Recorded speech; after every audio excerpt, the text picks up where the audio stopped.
ओम श्री साईनाथाय नमः। आज का रात्रि साईं संदेश।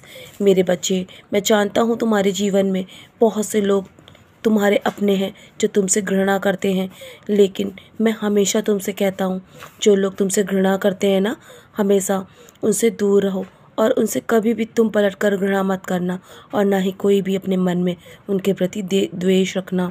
सभी के प्रति तुम अपना एक जैसा व्यवहार रखो और तुम सभी के लिए अच्छा सोचो और अच्छा करो। मेरे बच्चे, अपनी तरफ से बाकी जो वो कर रहे हैं ना, उन्हें करने दो, क्योंकि मैं उन्हें अपने समय अनुसार जवाब अवश्य दूंगा। तुम्हें बस शांत रहने की आवश्यकता है। जानता हूँ, शांत रहने के लिए जितनी ताकत की आवश्यकता होती है ना, चिल्लाने के लिए उतनी ताकत की आवश्यकता नहीं पड़ती है। और मैं हमेशा तुमसे यही कहता हूँ कि तुम्हें मैं इतनी शक्ति प्रदान करूँगा कि तुम अपने बुरे समय में भी शांत रह सको। मेरे बच्चे, चाहे तुम्हारा कोई कितना भी अनिष्ट करना चाहे, लेकिन तुम अपने मन में शांति बनाए रखो, और तभी तुम अपने जीवन की हर लड़ाई को आसानी से जीत सकते हो।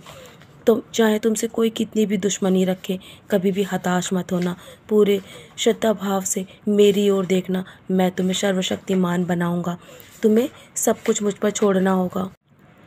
और जानता हूँ तुमने बहुत सब्र किया है, हर मुश्किल का सामना किया है, इसलिए निराश मत होना। यदि तुम्हारा आज कोई काम रुका हुआ है ना, तुम्हारी इच्छा पूरी नहीं हो रही है, तो मेरे बच्चे, इसके पीछे बहुत बड़ा कारण छिपा हुआ है जो तुम अभी स्पष्ट रूप से नहीं देख पा रहे हो, लेकिन जल्दी तुम्हें वो कारण अवश्य समझ में आ जाएगा। मैं तुम्हें समझाऊंगा, अपने अनुसार तुम्हारा हर सपना पूरा करूंगा, चाहे दुख हो या सुख हो।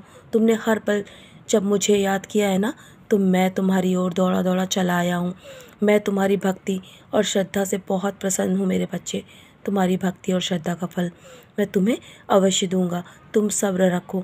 तुम्हारे दुखों को दूर करके मैं तुम्हें बहुत सारी खुशियाँ दूंगा, जितना तुम सोच भी नहीं सकते। और जल्दी मैं तुम्हारे घर आऊँगा और तुम्हारे सारे दुख अपनी झोली में डाल के ले जाऊँगा। और जब भी कभी कभी मैं अपना स्वरूप बदल के तुम्हारे घर आता हूँ ना, लेकिन तुम कभी कभी इतना व्यस्त रहते हो कि मुझे पहचान भी नहीं पाते हो। मेरे बच्चे, तुम्हें अपने अंदर वो इच्छा शक्ति जगानी होगी जिससे तुम मुझे पहचान पाओ। बस मैं तुम्हें हमेशा खुश देखना चाहता हूँ। निराश मत होना। जल्दी मैं तुमसे मिलने आ रहा हूँ और तुम्हारे सारे दुखों का अंत जल्दी ही होगा। बस तुम किसी से नफरत ना करना। हमेशा साधारण दिखो, साधारण जीवन जीने की कोशिश करो और चिंता ना करो। शांत बने रहो। हर काम उम्मीद के साथ करना कि मैं तुम्हारा हर काम करूँगा। बस तुम हमेशा मुस्कुराते रहो मेरे बच्चे। मुश्किल समय में भी तुम हर परिस्थितियों का सामना करोगे, क्योंकि मैं तुम्हें वो शक्ति दूंगा जिससे तुम हर परिस्थिति से बाहर आ जाओगे। तुम्हारे जीवन में बहुत सारी खुशियाँ आएंगी और आज का दिन तुम्हारा शुभ गया है ना, तुम्हारे जीवन बदलने वाला है मेरे बच्चे।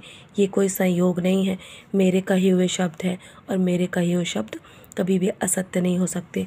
मैं तुम्हें बहुत बड़ा आशीर्वाद देने वाला हूँ और तुम्हारी परिस्थिति को बदलने वाला हूँ। तो चलो, अब बहुत रात हो चुकी है ना, सोने की तैयारी करो। सोने से पहले मेरी उदी का सेवन अवश्य करना। हो सके तो अपने माथे पर भी उदी का टीका अवश्य लगा के सोया करो, और मेरे 11 वचन पढ़ के सोना मेरे बच्चे। तुम्हारे मन से सारी नकारात्मकता को मैं हटा दूंगा, और मैं निरंतर तुम्हारे लिए काम कर रहा हूँ ना। रात भर जाग के मैं तुम्हारे लिए चिंतित हूँ, तुम्हारे लिए योजना बना रहा हूँ। बस तुम निश्चिंत होकर सो जाओ, बाकी सब मेरे चरणों पर छोड़ दो। मैं सब संभाल लूँगा। सदा खुश रहो मेरे प्यारे बच्चे, यूँ ही मुस्कुराते रहो।